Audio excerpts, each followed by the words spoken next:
কাম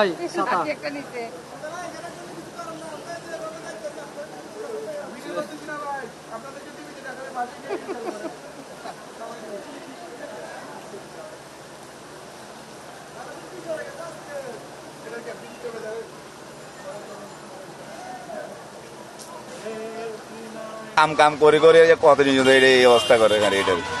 কাল একবার আমার 3 ঘন্টা 4 ঘন্টা বই আছিল এই পানির লেবুলি, আয়োজন এই অবস্থা। তো কষ্ট তো হইতেছে, এক কেল পানির ভিতরে গাড়িটা এটা নিয়ে আনতেছি। কাল একবার বন্ধ করেছেন, রাস্তা বন্ধ করে 3-4 ঘন্টা বই রেখেছি। আজ এই অবস্থা, এটা কাজ শেষ করলে করবো নগর রাস্তা ছাড়ে দিতে হবে। পানি এই কনেগুন দিয়ে রাস্তায় মুস করে দিতে হয়ে যাবে। মানুষের বোকান দিয়ে তো কষ্টের দরকারটা আছে না।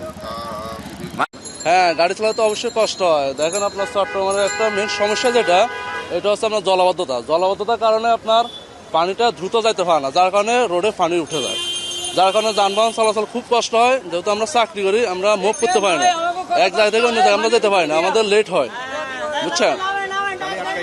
হ্যাঁ, গাড়ি আটকে যায়। আমার অলরেডি আমার মোটরসাইকেল, আমার গাড়ি মাঝপথে আটকে গেছে, আমি পানিতে ভিজে গেছি।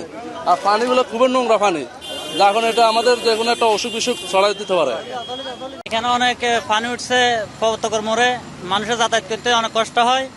আমাদের রিক্সা দিয়ে পার হয়, এরপর আমাদের এক গলা পানি ভিজি ভিজি পার হইতো। এই হইলো মানুষের দুর্ঘটনা। হ্যাঁ, অনেক কষ্ট হইতেছে মানুষের। হ্যাঁ, আমার তো কষ্ট হইতেছে, আমি রিক্সা চালাতে কষ্ট হচ্ছে। পানির ভিতরে দিয়ে, নালার পানি দিয়ে আমি যাতায়াত করতেছে, মানুষকে পার করতেছি। আমার যদি অসুখ বিসুখ কি হয়, আমাকে দেখার মানুষ আছে। রিক্সা উল্টো পড়ে যাইতেছে, এখানে রাস্তার কাজ ঠিক মতো এখনো হয় নাই। নালার পাশে নালার ভিতরে 2-3টা গাড়ি পড়ে গেছে। এই হইলো কষ্ট আমাদের।